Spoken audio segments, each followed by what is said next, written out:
Hello guys! Hello! Gemini, welcome dito sa aking channel. Kapalaran 888 Gemini. Alamin natin kung anong messages, vibration, gabay energy para sa lahat ng Gemini.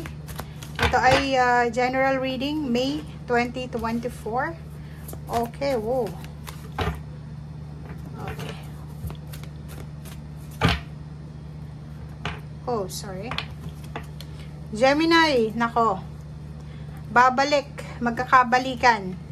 Nakikita ko sa'yo dito na comment down below if may dati kang karelasyon, pamilya na nagkahiwalay.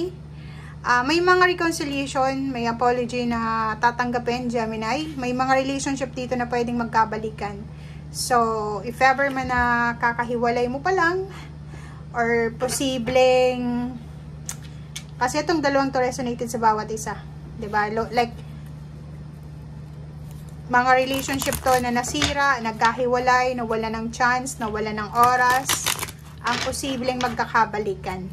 Posibleng magkakaroon ng balanse, posibleng magkakaroon ng panahon ngayong May na magkita, pwedeng magkakaroon ng panahon para mag-usap, maayos yung mga bagay-bagay, yung dahilan kung bakit sila nagkahiwalay or bakit sila nag-away or paano pa man.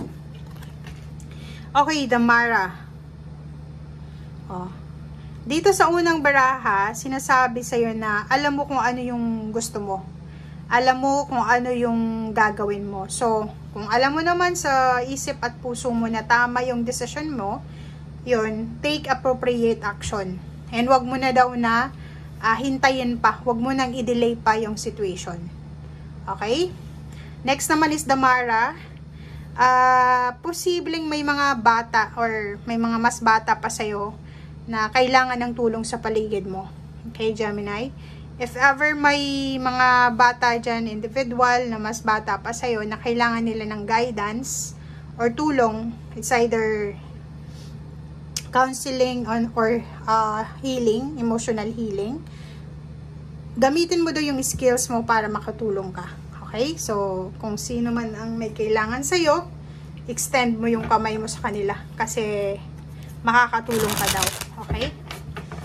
Isa ka bang doktor, psychologist, guidance counselor, isa ka bang nurse, ano ba? Kasi parang sinasabi dito ng baraha Gemini na sa mga advices mo, sa mga wisdom mo, pwedeng makatulong ka sa mga bata. Okay, first card is Page of Cups. May mag-o-offer ng relationship, diba?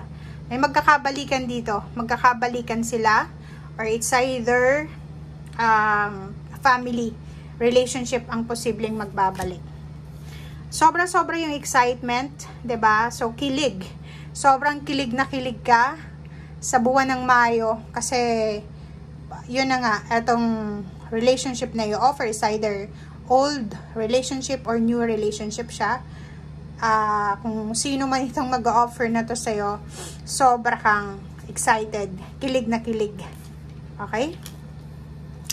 Hindi lang pala relationship ang pwedeng i-offer sa'yo, pwedeng collaboration ng work, ng business, or pwedeng kasal din, kasal, or pwedeng partnership sa kung ano man ito. Okay? Travel din. Pwedeng may mag-offer sa'yo ng trabaho sa ibang bansa or sa malayong lugar. Or pwedeng may mag-offer sa'yo ng free house or free lodging. Or pwedeng may mag-offer sa'yo ng investment if business person ka.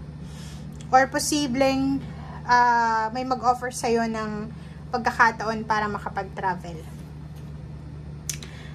Nakikita ko sa'yo dito na pera din. Posibleng magiging balanse ngayong Mayo ang usaping pera mo. So, ang dami-dami kasi ditong tulong. It's either financial or emotional help ang darating sa'yo. May pagkakataon ka na yung hindi mo ini-expect na source ng income, ayun pala ang makakatulong sa'yo. Like for example, mayroon kang talent, mayroon kang kakayahan sa buhay mo na hindi mo na di-discover Tapos bigla mong madidiscover ngayong May na pwede mo pala siyang pagkakitaan through internet, lalo sa YouTube or sa Facebook. Okay, nakikita din natin dito na busy ka sa pag-iipon, or yung focus mo ngayong buwan na to ng Mayo is makapag-ipon ng pera. Ang focus mo is huwag sayangin lahat ng perang hahawakan mo. Ang focus mo is i-keep lahat, 'di ba? I-secure lahat ng pera na hahawakan mo sa buwan ng Mayo. Simula ngayon. Mag-iingat ka sa mga chismis kasi may mga kumakalat na chismis ngayon. Pwedeng involved ka or involved yung pamilya mo or ibang tao, pero hindi naman yun importante sa ngayon. Marami din na mga yun lang, kailangan mag-iingat kasi may mga online, 'di ba? Pwede kang maka-loan online or kung ano pa man. Wag mong susubukan 'yon. Yun yung sinasabi ng para sa iyo. Kasi posibleng magsisi ka sa bandang huli. 'Di ba?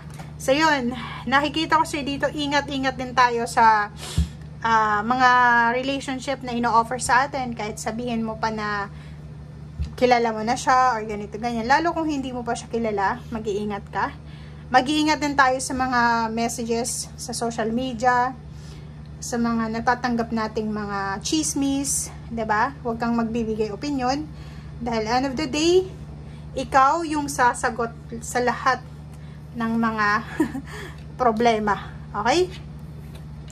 So yun, sinasabi ng bara sa'yo dito na iwasan natin sa buwan ng Mayo yung mabilis na mag-decision making.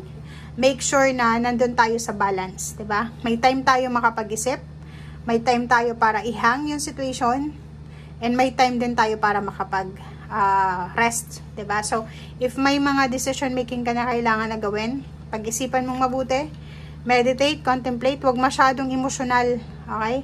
Huwag masyadong emosyonal. And yun na nga, sinasabi ng bara sa'yo dito na isa sa mga nakahang na plano mo para sa sarili mo ang posibleng darating. So, may good news, may victory and success ka na posibleng makuha ngayong buwan ng Mayo na hindi mo inaasahan. Yung mga unexpected ito. Unexpected na windfall, unexpected na promotion, unexpected na relationship, unexpected na offer ng relationship or job, travel, unexpected ito. Pwedeng may mag-offer sa'yo ng free ticket, plane ticket, free house, free lodging. May makapag-collaborate sa'yo, like sa business, gusto nilang maging kapartner ka, or kung ano man to. Okay? So, thank you guys and see you again. Bye!